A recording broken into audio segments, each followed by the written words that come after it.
And we're live. We are live. All right. Welcome to episode, what are we at now? 145? 145, yep. 145 episodes of Live at the Hive. Oh, I'm Dan Nedelko, and I'm going to mute my phone. Matt Stefanich. And today we're going to be talking about we're on the theme of holiday campaigning. So we're going to give you 4 holiday roadmaps for campaigns that you can use for your e-commerce business or your services business during the holiday season. And also we're going to dive into some of the more advanced features on Facebook and what Facebook advertising is all about, which are, just to sum it up quickly, interests and audiences. Those are 2 absolute fundamentals of Facebook advertising. Absolutely. Cool. But do we want to jump into what's new first? Yeah, I think that's good for what's new this week. We do have a cool little video that we did bring up for things we love this week. So let me play this quick little intro, and we should be good. If you're feeling how I'm feeling, and you know I won't stop. All we gotta do is take our love to the top. Hey, that's pretty good, eh? It's not bad considering I did it last week in like 15 minutes.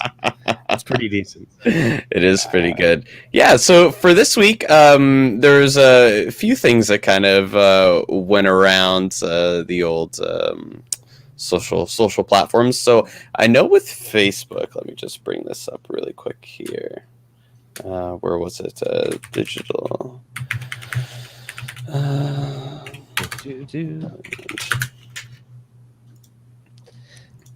Okay. Let's see here.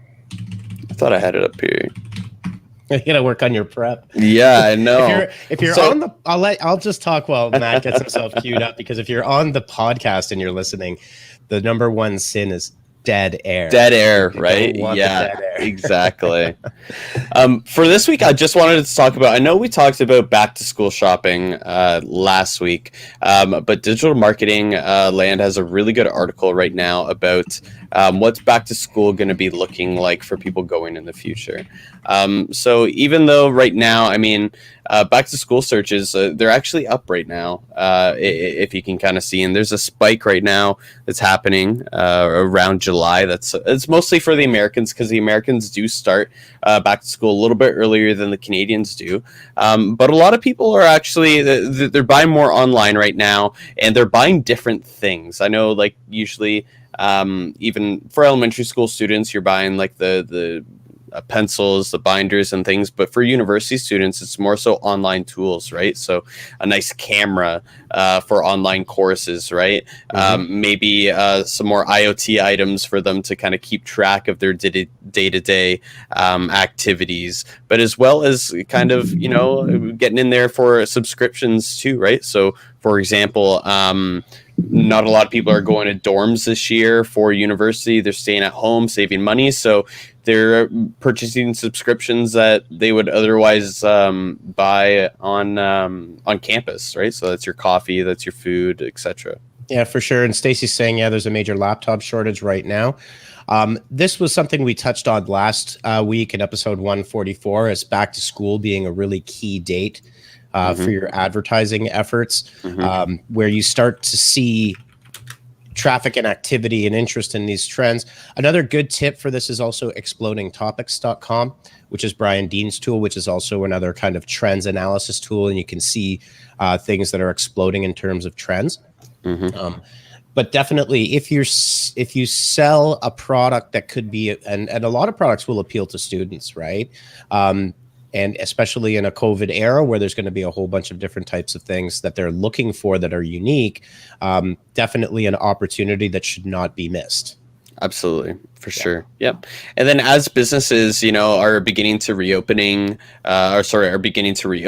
new businesses are popping up. It's really important to make sure you're kind of tracking and seeing how everyone's the foot traffic within your store is aligning with your Google Analytics and everything. And this is a really good feature that I kind of wanted to just showcase on what's new today. But it's basically how to use Google Mobility Reports. This is a really strong feature for people who are looking to kind of keep track of their traffic within their respective geolocations. Really good for small businesses. But this is also a great way that we can track things for some of our clients too. So whether it's people looking towards like, retail and recreation, grocery, pharmacy, and even like workplaces and residential. So that would be, real estate, any of those big businesses. So this is a great article. I can't speak today. Oh my God. This is a great article to kind of go through and look at, where are your visitors parking, for example. That's a really key feature for small businesses, especially with all the construction that Kitchener sees throughout the year, right? So that might be a way to kind of gauge. Yeah, I don't think that's limited to Kitchener. I mean, you could argue that every city in North America is. It feels like it for King Street, though, at least. That's true. But yeah, we can kind of see in here all the cool little statistics here. They're using Suffolk County as an example here. But yeah, so some really good stats. If you haven't dove into it too hard, I would definitely suggest you take the time and go through.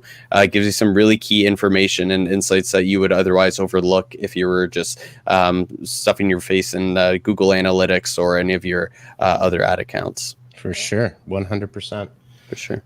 All right, let's keep trucking along. Keep trucking along. Well, I think right now, for what's new, that's pretty well what we have so far for this week. There was one other item for privacy. I know Facebook has once again kind of dove in the depths of privacy violations things. So Apple is actually starting to kind of take a look. This one's an article about Google, but it's kind of suggesting that Apple's going to be stepping in and taking up some search from Google. Yeah, so that's a big story this week that Apple has had several, and I can send you the link, Matt. Yep. Apple has had several jobs over advertising for. I'll put it in our private chat. There we go. This Coy Wolf article is actually one of the best ones. There's some of your more common coverage, but Coy Wolf does a really good job of breaking down why it's almost inevitable that Apple will be releasing its search engine, mainly because of voice search and Siri. And I think this is fantastic because Google does have a monopoly that's got a stranglehold on the world of search. We just did an SEO audit this week, for example. And on the client site, Bing had a 1% search engine market share for their site. It really is in a pretty expansive stranglehold on the world of search, and it's really not great for consumers. And the voice search is going to throw a whole new dynamic into this, is how that the volume of that is going to rise, and Apple working on, and Applebot's been busy crawling sites. So this is definitive. It's not speculation. It's actually happening. Absolutely. Now, it would be great to see Apple come out with a competing search engine. There's also some speculation that they may be partnering with DuckDuckGo, the famous privacy search engine. As well. So that's another one. The other one I did want to talk about when we can wrap up, so we can let Sashita talk in a moment. Sorry, Sashita. No problem. And actually, Sashita, you found this one, is the Instagram rolling out in-app shopping cart to all US businesses. That's a big one. Let me just see here. There we go. Now, unfortunately, us poor Canucks do not get to participate in it, but if you're in the good old US of A, it's rolling out. And it's great. It's going to roll out to the entire, all Instagram profiles in the US. I can't imagine that Canada will be too far behind that. And this is important because there has been the Instagram shopping page and the shopping bag, but this provides the frictionless, seamless in-app purchase experience. We've been talking about that throughout the last year, that's kind of the future of e-commerce will be to provide checkouts where your customers are rather than trying to drive them to your site.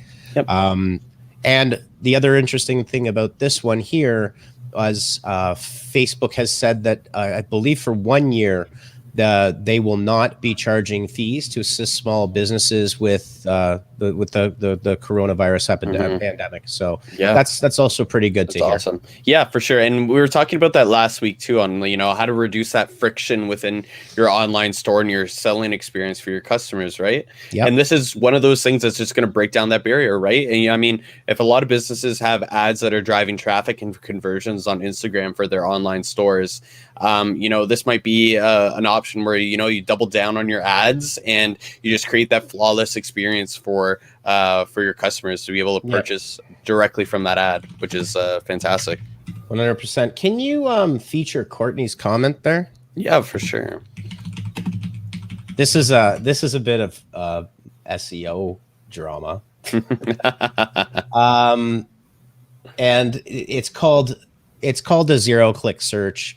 This has been an ongoing issue where Google has been taking away traffic from websites and keeping them on google.com properties. Mm-hmm. It's going to be a central tenet of a potential antitrust lawsuit because they are, in fact, taking other people's content, driving it through to monetization for themselves, which is, in fact, then taking away monetization from those companies that have worked so hard for many times for many, many years to build that content and those rankings up. And I think it's, I'm not necessarily going to slam any major corporation, but it's really not a great, it's not a great play on Google's part at all. It's a really bad take to be doing that. They could be doing that strategically, using rich snippets in different ways to in fact also help increase traffic to those sites that are doing all the hard work.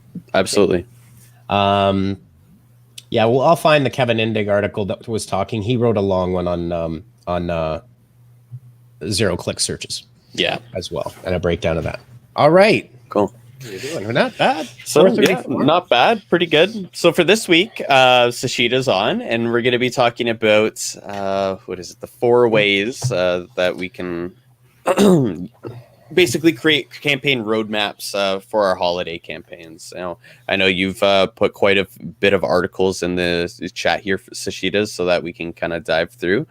So I'll let you lead on which one you kind of want to start, and any insights that you want to bring to the live.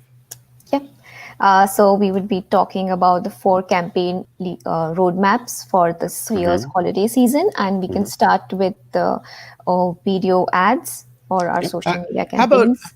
How about we do this, guys? Why don't we take one step back and just put up the See, Think, Do, Care framework? I won't spend too long on it, but I think it's a good way to give a big picture context for everybody watching here. Yeah, and if you can zoom in a little, perfect. So here's a couple of key things if you're running campaigns anytime, not just during the holiday season, but in particular, it's a lot more competitive and time-based during the holiday season. Rule number 1 is do not just throw an ad out there and promote your core offer to a cold audience that has never heard of you before. You will fail. You will spend money. You will get impressions probably, but not clicks. And those are key signs that your strategy is flawed. Facebook in particular, the thing to understand is that they are based on what are called audiences. And the reason Facebook is consistently getting in trouble about privacy is they have a whole ton of data on everything that you are doing. So they know an awful lot about everybody's patterns inside and outside of Facebook. Now, those audiences are what you want to be nurturing to develop an audience that actually knows who you are, number 1. Number 2, they've seen you before and they've interacted with your content before. And that will allow you to then give them value first, and then make your offer, or alternatively give them a giveaway. And most importantly, and I know both of you, I harp on this like endlessly, is get the lead, get it into your email marketing database, because then you're not paying Facebook or Google again for that lead. So we're going to talk about those roadmaps. The campaign structure that we use is See, Think, Do, and Care. And as you successively go through this process, your audiences become tighter and tighter, more specific and more specific. The point to which when you want to make the offer to them, you've already given them entertainment or content, And then you have that ability to then make an offer to a warmed and engaged audience. Then you will see your impressions and your clicks and then your conversions increase. And I think we've got some of our pilot examples, Sashita, that you put together in there as well, that have shown even our, like, you know, we're not perfect. Some of our pilots have failed, and then we do a quick rollback, pivot, and change to increase those results. So now we can get into the 4 roadmaps that you can use with that little intro. Sure. Yeah, I was going to talk about the same thing. I mean, we use the same strategy across all the social media campaigns, the audience targeting. Yeah. So yeah, moving on to the first strategy, I think video ads. I think they perform the best, and you know, during the holiday season, everybody wants to put their best foot forward because everybody is going to be, you know, running online ads and giving out those offers. So it's all about getting controversial and kind of putting together a video which stands out and, you know, grabs the attention, creates kind of a buzz, and that's how people will be encouraged. Not that one. Sorry, the wrong tab open there, bud. Yeah, so just people will be able to encourage to click on our ads and go to the landing page. For sure. We've got a Google slide presentation here, Matt. I'll send it to you right now. Yeah, I don't think it's in the task here for us. That's okay. I just put it into the private chat. There you go. Okay. Awesome. Thank you. So me and Sashita put this together over the last few days. So as soon as that comes up, but just to that point, Sashita, yeah, if you can hit present so that goes full screen, that'd be awesome, man.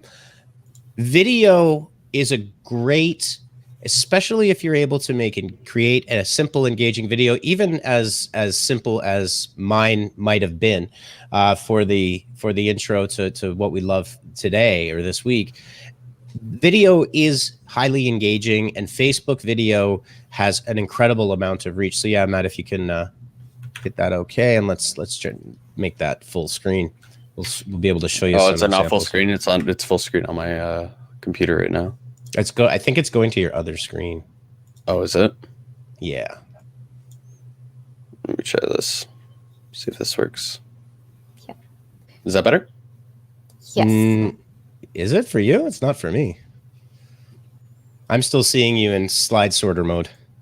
Okay. I think it's a StreamYard thing. One sec. I know what I have to do here. Sorry, one second. All right, producer. It's a brand new window. Okay. Yeah, or just share the window. So one of the things, and as soon as this comes up, you'll be able to see it. There we go. Now you're going to have to jump back a couple of slides here. Yeah, just the first one. Yep. There we go. Awesome. Okay. All right. So if we jump into the video, the video slide, I don't know, you got a weird lag happening here. Yeah, I think it's StreamYard that's bugged right now. Okay. Let's see if we can get it. There we go. Awesome. There we go. You got it. All right. StreamYard. Oh, don't be hating on StreamYard right now. So I'll let Sashita kind of take this, but I just got one thing to add in first is you can warm your audience and build, again, that audience is extremely important. If you're running Facebook ad campaigns, you need to install the Facebook pixel and build those audiences, because once you build them to a high enough level, you unleash the actual power of Facebook's artificial intelligence. Very often we'll see people running Facebook ads and they have no pixel installed, and you are just burning your money doing it that way. So the one thing is this can be used, there's a couple of combos here, but video is really great to initially build the audience, and you can pair it with offer plus video or humor and entertainment plus video.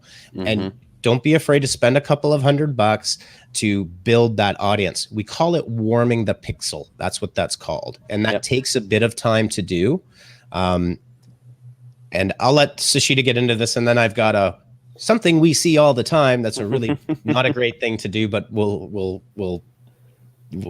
get to that. Yep. So this particular ad, we had run it for one of our clients. It was during the Halloween period, and this video was very much targeting to the Halloween holiday, and I think it performed really well. You can see the reach and impressions is not that great, but we already had 11 purchases through that at a cost per conversion of like only $2.49, so that's great. And yeah, just little tips for these kind of video ads for the holiday season is you can always start by posting a teaser of your video. It will kind of create curiosity amongst your users, and they will wait for your offer or maybe your products to come online. And then secondly, yes, everybody is adding discounts and offers to these kind of ads, and they do really work during the holiday periods. And then another important tip is to use remarketing audience, which I know we will be talking about more detail later. But people who have already seen your ads or already know your brands, they are obviously likely to perform much better and convert better as compared to the others. So these kind of audience do work very well for the holiday period. For sure. Absolutely. And I think the important thing, and I added points, so it's not actually 3 tips, it's more like 6. That was me. The use these to build your audiences, then we'll show you what creating custom audiences and lookalike audiences looks like on Facebook from that perspective. And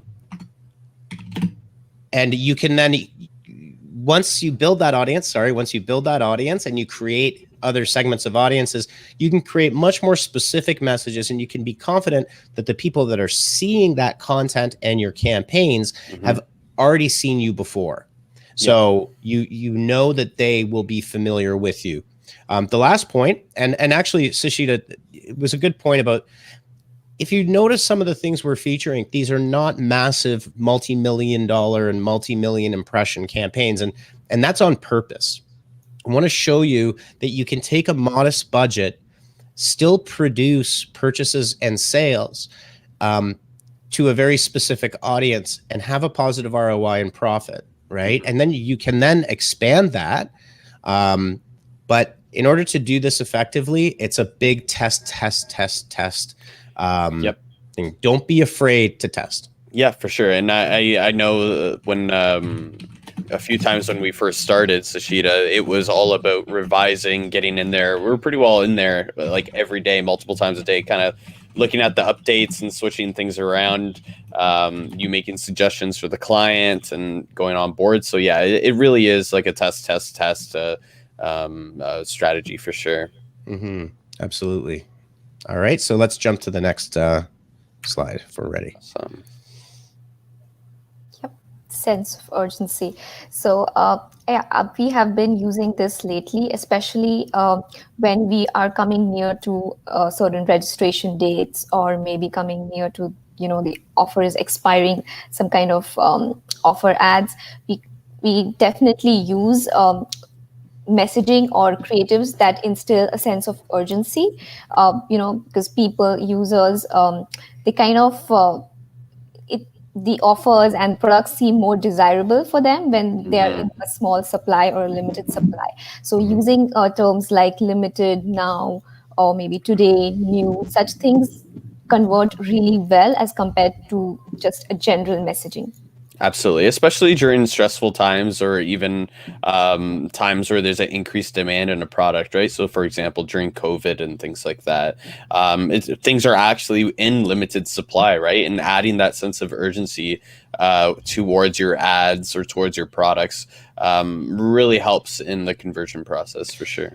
Yeah, there's a few points I want to make on this one, because there's, I think, a few key elements that are extremely important for conversion. And as you can see, very small changes result in extremely large results, right? Even relatively. The first thing is it's true, it is a limited time offer. It's not going to run forever. That's the first thing. Specificity and being specific is always better than being vague and being general. So you can see here, the limited time offer was obviously the thing that changed here, and that's a simple change. But there's a couple of other core elements here that you'll want to take into account. Number one, there's always a dollar amount of value, right? That dollar amount of value makes it specific to that person. 30% off is supporting the $5, right? Yep. You want to show people what dollar amount, because that's gonna trigger them into action. All right. The other one, and this is so important, especially for e-commerce. Thank you, Amazon, but you have to have free shipping. You have to figure out how to make free shipping work. It just comes with the territory now. Many shoppers have indicated that they will not purchase if they have to pay a large shipping fee. Yep. Okay. So just a few takeaways here. But again, it's all about these smart and very specific goals when you're writing your ad copy. The last point on ads copy here, in terms of this general messaging and offer, and in terms of a roadmap, this here is a roadmap. I would use this as a second stage campaign to your remarketing audience once you've built them in that first C stage, where you're going to get the biggest reach possible, because that's going to allow you to increase the reach and the impressions. Okay. Sure. And actually, why don't I put in the thread, Matt, the difference between reach and impressions. Yep. And Sashita and I were just discussing this on some of the stats later on. Okay. So effectively, you can consider reach to be unique users that are seeing your ad based on your audience. There's a lower down there. There's a couple of highlighted areas that explain it fairly well. Yep. Impressions are non-unique. So your ad may be shown multiple times. Is there not a highlighted somewhere up there? It doesn't really matter. We can throw this one into someone can throw that into the chat. Yep. April's saying we see a lot of abandoned cart issues due to shipping fees. That's very true. And then that's your abandoned cart strategy to get them back, right? Yep. So one of the things is, the thing to understand is reach are the unique users that your ad is being put in front of on Facebook, and impressions are non-unique. So you can have a review rate of, we've got an example here, it's like 1.5 to 2 times that your users have seen that ad twice. Okay. We can jump back into and go on to the next one. Unless, Sashita, you have anything else to add to that? No, yeah. So for the example that you've shown on that slide, you can definitely see how the urgent variation has outperformed the general messaging. For sure. Absolutely. Cool. All right. Was there a next one, Sashita, that you wanted to go? I know you linked 4 articles in here that I think. Yeah. Well, I think we were going through our examples, because I know Sashita put a bunch of time into the presentation there. Okay, let me go back and see here if I can find that window. So next week, by the way, folks, I just confirmed we'll be having Frank Cianciulli on as an interview guest next week. So it's going to be a slight format change, where we've been inviting guests to come on. So Frank is a serial entrepreneur based out of Toronto. He's the founder of the Wish Group of companies. We're going to be talking next week about how to pivot in tough times and adapt your business strategy to the times without holding on so tightly to your previous ideas of your business model. It's going to be a lot more on the entrepreneurship side and mergers and acquisitions and partnership side. So perfect. Cool. Yeah. Does this look okay on your screen? Yep. Okay. Perfect. I think, yep. We want the next slide there. Yeah. Yeah. So for here, we are talking about giving away like free guides for our users. We have been using these lead magnet campaigns to generate leads, basically, and this is a very giving free stuff it's a very popular way to draw somebody's attention, and it always has a great lead generation. So what we do is we kind of create offer ads or maybe free shipping ads, and kind of lead them to a page where it's a gated asset where people have to download certain guides, like DIY guides, or maybe some information related to how do we put the products together. these lead generation campaigns, basically you get all the lead information that you need to, and like Dan said previously, we can get these leads into our mailing campaigns and nurture them from there on. Yeah, for sure. You can nurture them. You're going to start to develop a cadence with them so they know who you are. And then that leads right into your sales process, which should also be mapped out. These are called lead magnets. We use them in several different scenarios, all the way up to enterprise. One of our clients in the enterprise virtual events and live webinars, we had a campaign last week, and we've got, I think, 31 different checklists and guides. We did a webinar strategy checklist, sent it out. It had the highest download rate, and their sales team booked 5 high-value enterprise client meetings based on that one checklist download. So it's giving away information in exchange for an email address done properly, hugely effective. As an example here, this particular campaign, 282 conversions are 282 new individuals in that client's leads database that they can then nurture, talk to. And again, the most important thing is you're not paying the big tech and advertising platforms anymore at that point. That's your lead. You've acquired it. And that's the most important thing. And by giving something away, you're going to get a much better cost per lead and a lot more leads into your database that are hopefully of quality. Yeah. So consider that as in terms of the roadmap is step 1, find a checklist or a guide that's of high value to your clients, find out their pain points, create a landing page, gate it with an email gate, and then run that campaign with the sole goal of generating leads. Again, keeping in mind you're building your audiences as well. This could also be a stage 2 or stage 3 in your see, think, do, care. This is often on the think side of things. We're still giving stuff away to that person, right? We're still thinking of them first before just asking for the offer. And that's incredibly important to that. Yeah, and you can always, theme it up around the holiday season. Like here, we have just used kind of snowflakes kind of a theme, and also the messaging we have used is related to the holiday season. So yeah, that also does really help. Yeah, keeping that continuity for sure. Yeah, one other tip as well is if you're regionally located, like you're serving the GTA or you're serving Waterloo region or you're serving whatever whatever your target region is, use the city language right in your ad and in your copy. Make it very specific and relatable, and that's going to help that conversion rate as well. Absolutely. Cool. For sure.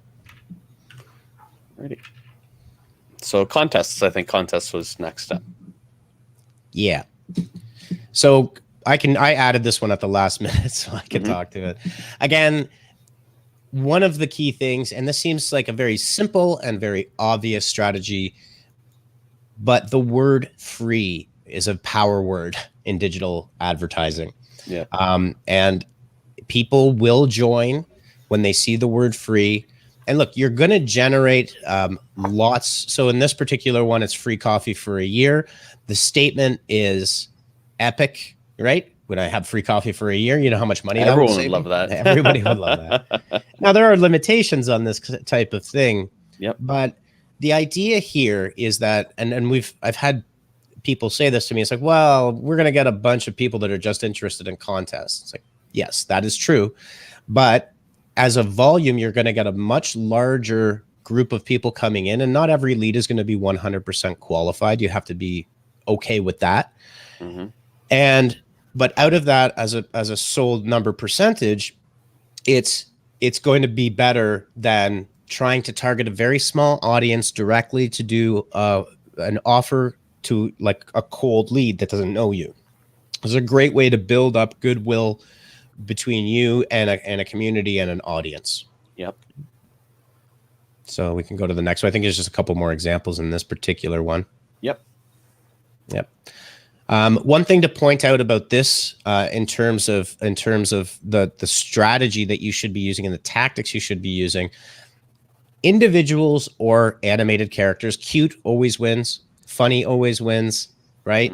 These things are engaging to people online.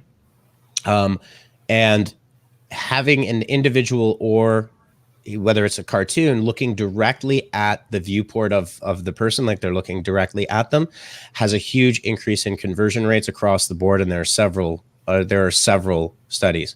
The one nice thing is that, and the last thing I'll say on contesting is, during the holiday season, it's inundation with offer, right? If you are a smaller brand living on a limited budget, now is the time to go left. Well, I guess Michelle Obama said, when they go low, we go high. But I'm saying when they go left, you go right. Yep. Right? Do things that are not part of the saturated culture of the ads at that time, especially if you're on a more limited budget. And contesting during the holiday season is a really clever way to do that, because you're going to generate every lead, and then you can fairly quickly make your offer to them, right, once the contest wraps. Sure. Absolutely. Cool. Again, this just some more examples of testing different types of creatives. That's one other thing in all of your campaigns. Google and Facebook are artificial intelligence platforms. They test against each other, and they give us the tools to test. So whenever you create an ad, don't just create one ad.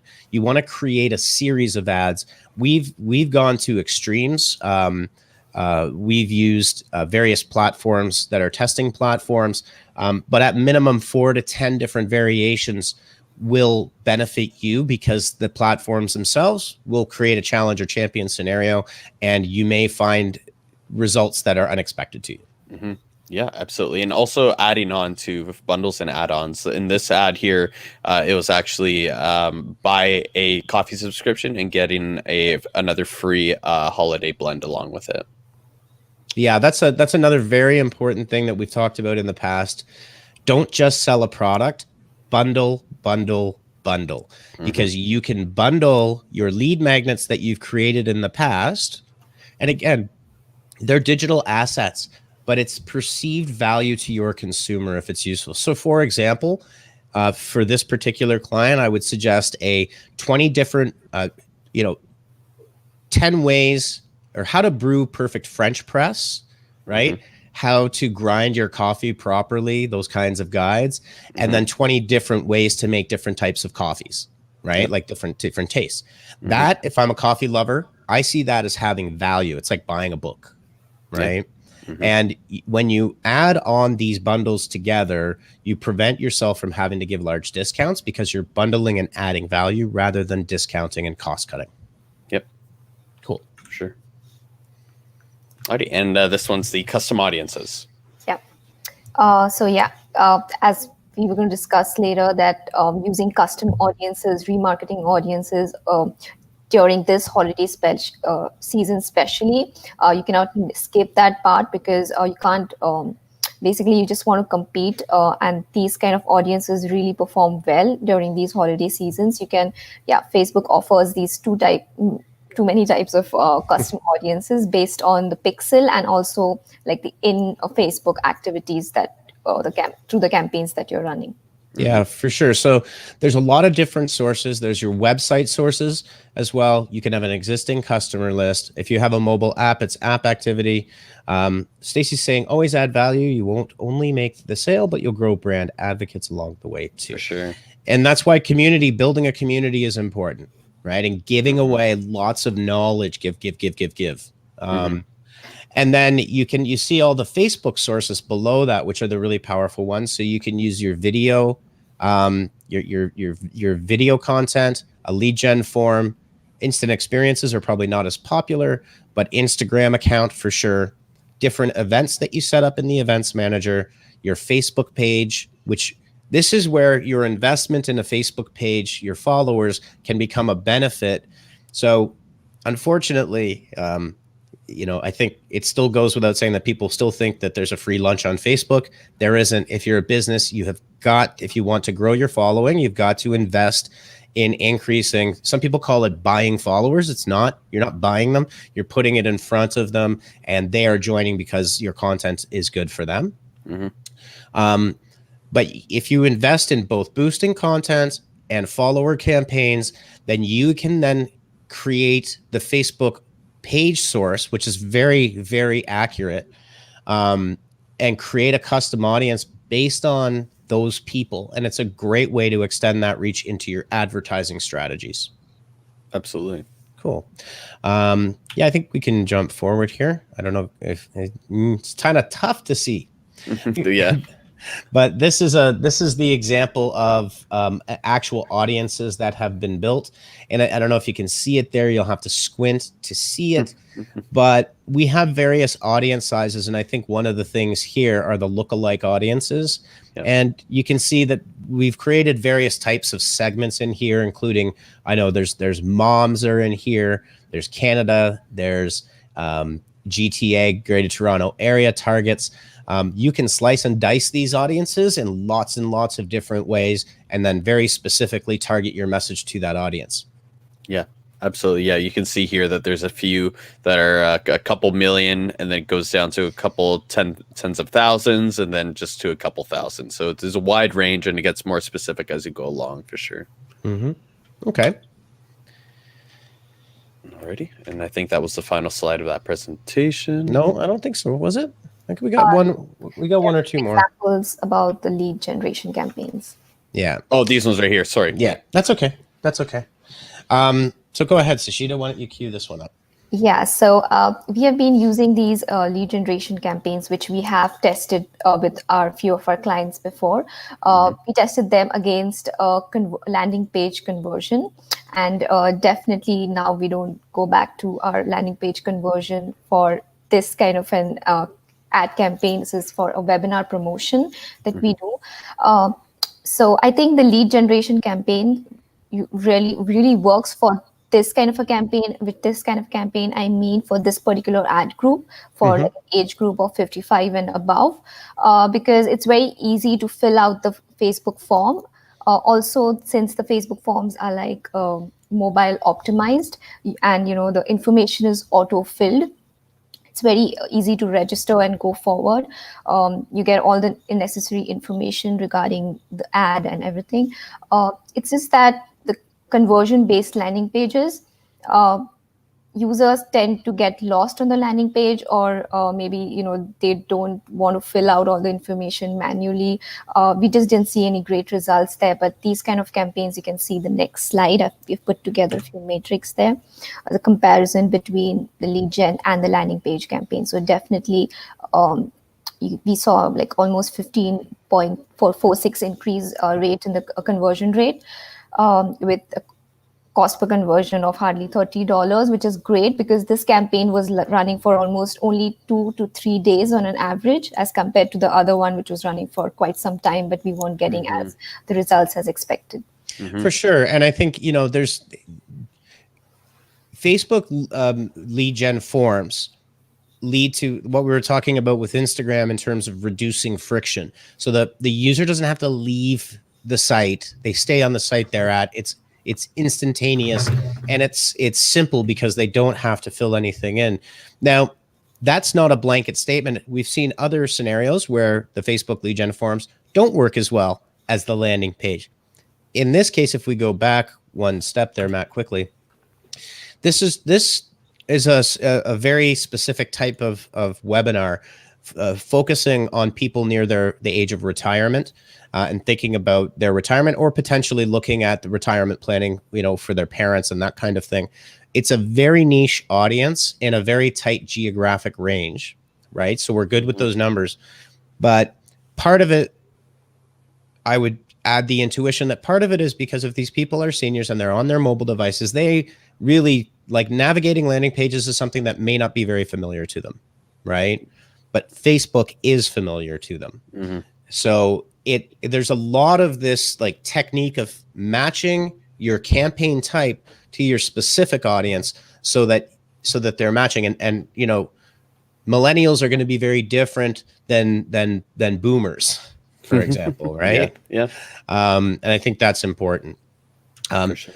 On that next slide, I mean, the conversion rate went from 8.1 to 15.46%. That's double, right?